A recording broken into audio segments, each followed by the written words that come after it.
Good morning. Welcome to the channel, Retired Don't Give Up.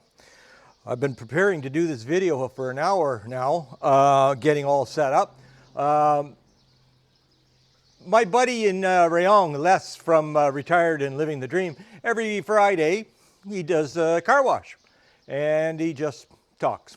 I think that was a great idea, but the car's nice and clean, but the motorcycle is not. So I'm going to clean the motorcycle today. But first, like I just said, it took me an hour to get prepared for this because, well, I lost the connecting cable to the my microphone that goes to the camera. I didn't really lose it.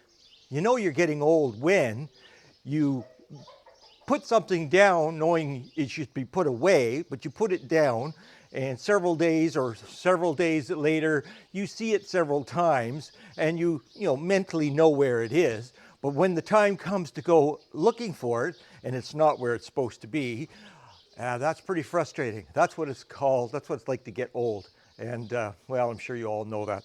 At any rate, we're going to wash the bike and we're going to talk about, well, the first year and a half living in Thailand, the first year living in northern Thailand, and whatever comes to mind. So let's get to it.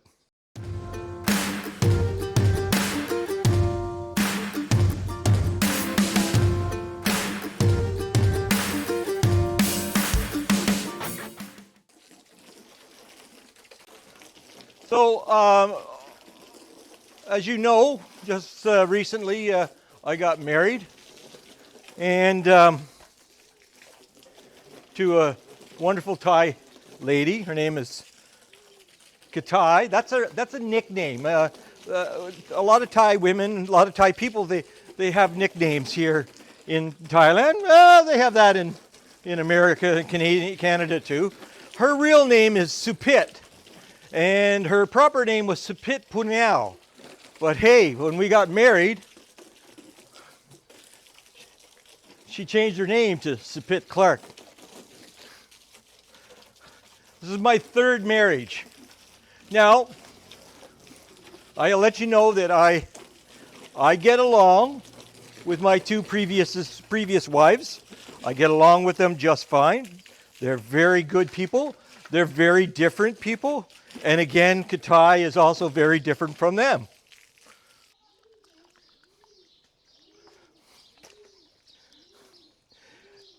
So as I said, I lost the connector to my microphone, and of course, first thing you do is go to your wife and say, "Honey," and she started looking. We went all through upstairs, all through upstairs looking, trying to remember where I left it. And eventually I just gave up, thought, I guess I'm not going to be doing my video of washing the bike today. But she didn't give up. It's okay, just leave it there. She didn't give up. She just kept looking. And,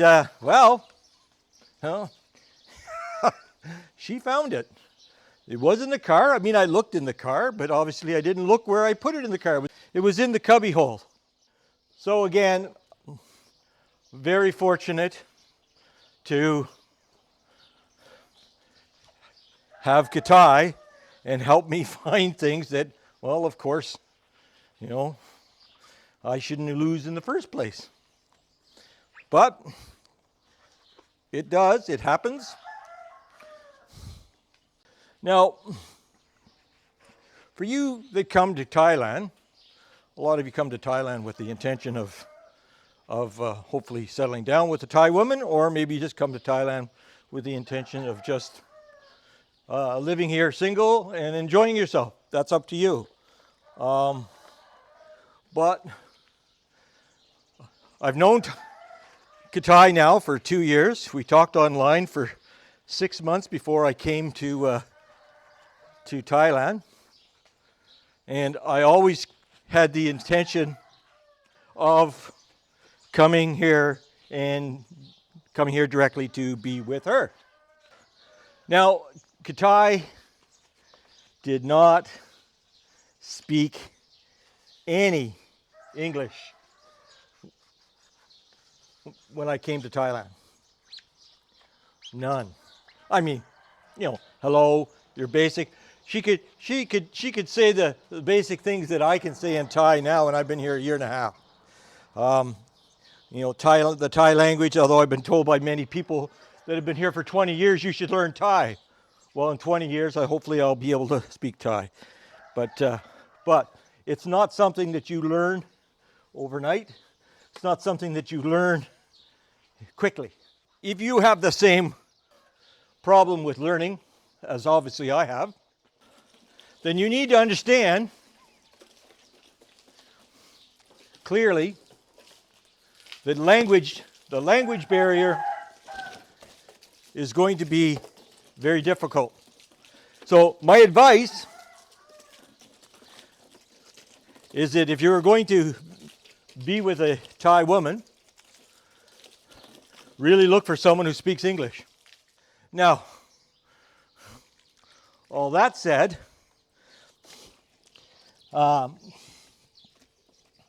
just because they speak English, they'll all say nit noi a little bit. And just because they say they speak English doesn't mean they all know exactly what you're saying. Most of them will just nod and say yes, and when they don't do what you think they say they're going to do, you find out that, oh, I guess that wasn't clear. Or the simple fact, they didn't really understand. So you're stuck with talking using Google Voice or Google Translate. And we use it all the time. Now, when I first came here, I purchased a translator called Time Kettle. We tried it. That didn't work out too well. So I guarantee you there will be arguments over what you said and what you think she said, or what she thinks you said. And of course, you need to know this, and you have to force yourself to be patient. And I'm not necessarily that. I am patient, but not necessarily that patient. And so, yes, you will have arguments. All that said and done, I wouldn't trade Katai for any other English-speaking Thai woman at all. I am extremely, absolutely fortunate to have met her and to be here with her and to marry her and spend the rest of my life here, hopefully. And if you meet someone who's in the same predicament, does not speak English well, the bottom line is you need to learn to be patient. And eventually, in time, you'll be able to communicate, because she'll learn the language faster than you will. Because what she's learned in the last year and a half in English is nothing short of remarkable. I mean, I have a bad enough time with English. So what she's learned is just remarkable.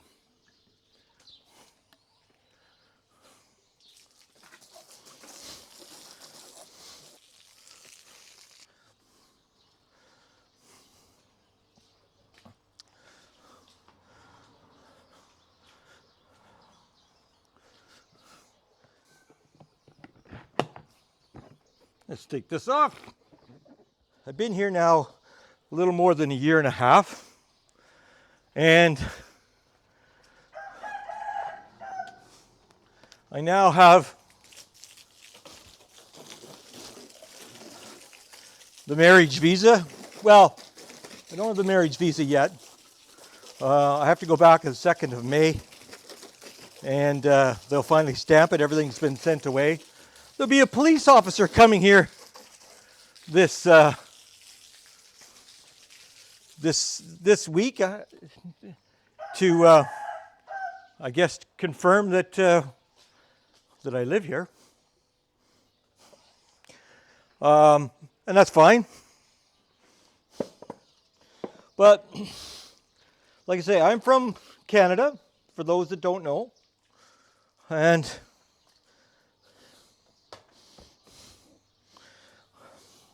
I'm from central Canada. I'm from Ontario. And I've been, I'm a cabinet maker, retired cabinet maker. Now I've got several videos out on health. There's a video of me coming back where I actually have a heart attack. So I've had several problems with health. And the main one over the years, of course, as you can see, I'm a big guy. Every decade I go on a health kick and I lose 30 kilos, sometimes 40 kilos. No, 30 kilos. One of my problems, of course, is arthritis, serious arthritis. And I have what they call psoriatic arthritis. My hands are the worst. They're never going to get better. They're just going to continue to get worse over time. And of course, I needed to work. And unfortunately, sometimes the arthritis, prevented me from doing that. In fact, if you notice, I have artificial knees. The psoriatic arthritis attacked those bad enough, the knees went pretty quickly. And I had them replaced when I was 58 years old. Pretty young for knee replacement. But again, got lucky, they're done. Don't know how long they'll last. Hopefully the rest of my life, we'll see. I've taken many, many drugs over the years to combat this affliction. One of the drugs that I take was a drug called methotrexate. It was an injection I took every week. And that drug played havoc with my heart. And even my rheumatologist swore up and down that it did not. I came here, and there's videos on this, but I came here and I've improved greatly because I no longer take any of those medications. That injection, I haven't taken that injection in over a year and a half, and my heart output is almost back to normal, which is absolutely remarkable. So basically what I'm getting at is, if I wasn't here, if I was still back in Canada, I lived in a basement apartment, I'd still have to work because my income, as the last video shows, my government pension and my small amount of money that I have saved, that I take on a monthly amount, which is more than enough to live quite comfortably in this beautiful home. And if you haven't seen the videos on some of this home, I think up here, I will leave some links to that. But I'd still be working. I'd still have to keep working. And I'd still have to take that drug to help me work, to allow me to get up in the morning, allow me to go to work and perform the requirements of a cabinet maker. And I was the only cabinet maker in the shop, so I did everything. Well, that drug affected my heart to the point when I first left to come here, my heart output had dropped in 1 year from 31% down to 26%, which was one of the things that allowed me to go on disability and leave work 2 years earlier. I honestly thought I was going to have to wait till I was 65, and I just turned 65 in January. And but because of all this with the heart, the cardiomyopathy, heart problem, I left work early enough, and because of the arthritis in my hands, I was able to get a disability pension for the last 2 years. Of course, it's over now. It goes to your 65 disability. So they figure, okay, you're retired, which is what I did. So my whole point is, if I had not gone on the disability and not come here 2 years ago, I would still be back in Canada. And, well, I wouldn't be dead. But like I say, my heart output dropped 6% in 1 year, the last year I was in Canada. And that's pretty scary. Just before, like I said, I had a echocardiogram just before I left to come here. I guess I'm going to have to get on my knees. So I believe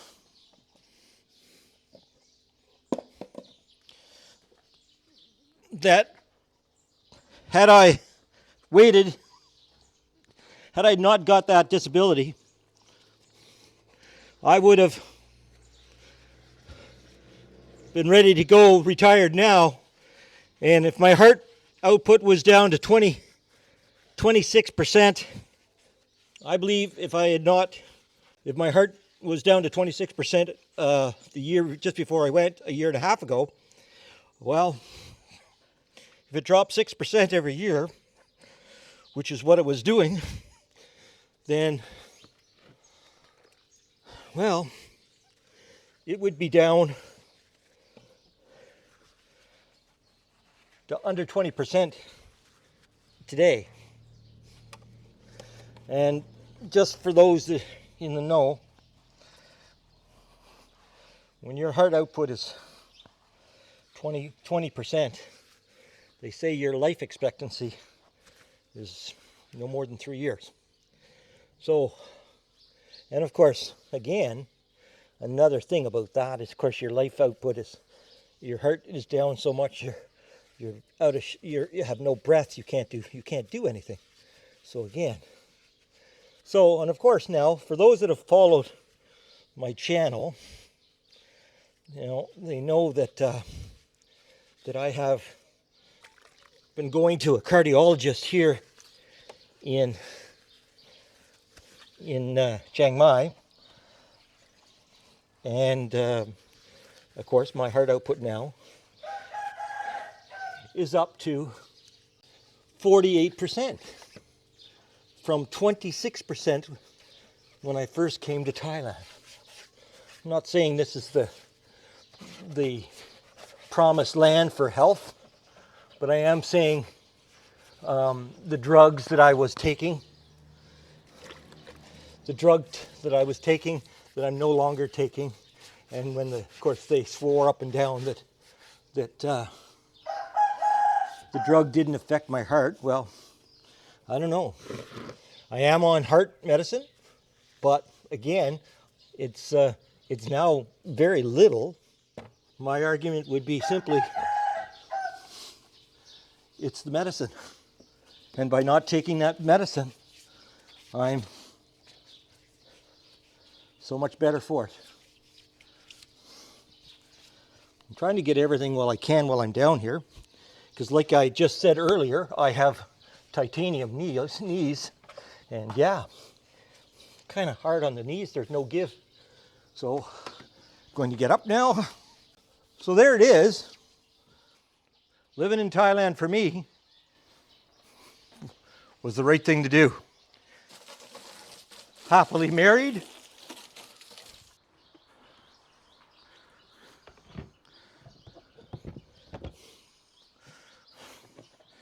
Now for you purists, they're going, hey, how come you're not getting a chamois? Well, personally, I don't own a chamois. I'm going to wipe it down a little bit, try and get the bulk of the water off. So I am happily married here in Thailand, Pair, Thailand, and I own an ADV 350, which many of you that have been following the channel have seen some wonderful, wonderful videos of the performance of this motorcycle. And there's going to be many more. But I will tell you for now, in the at the present, now that the marriage visa is essentially looked after, we're going to go on a little trip. We're going to go to a little island called Kolipi. It's in the South Seas. It's very tiny. I mean, you have to zoom in on it. Made the bookings last night. I'll be doing several videos on our trip. I'll be taking the drone, and it should be an adventure. And one of the advantages of living here in Thailand, it doesn't cost a lot to travel. Now, mind you, this one's a little bit pricey, you know, when it's all said and done. You know, it's going to probably cost about Canadian $12 to $1,500. But going to be worth it. And there should be several videos. We'll be meeting two YouTubers down there, Howie Maui's videos, and CJ in Paradise. Maybe one more, I'm not sure. Yeah. So, all right, I'm finished rambling. The bike is clean. It'll have to dry by itself. Like I said, I don't have a chamois, and that's perfectly fine. My first motorcycle wash. Les, I hope you're proud. Until next time, bye for now. And remember, don't give up.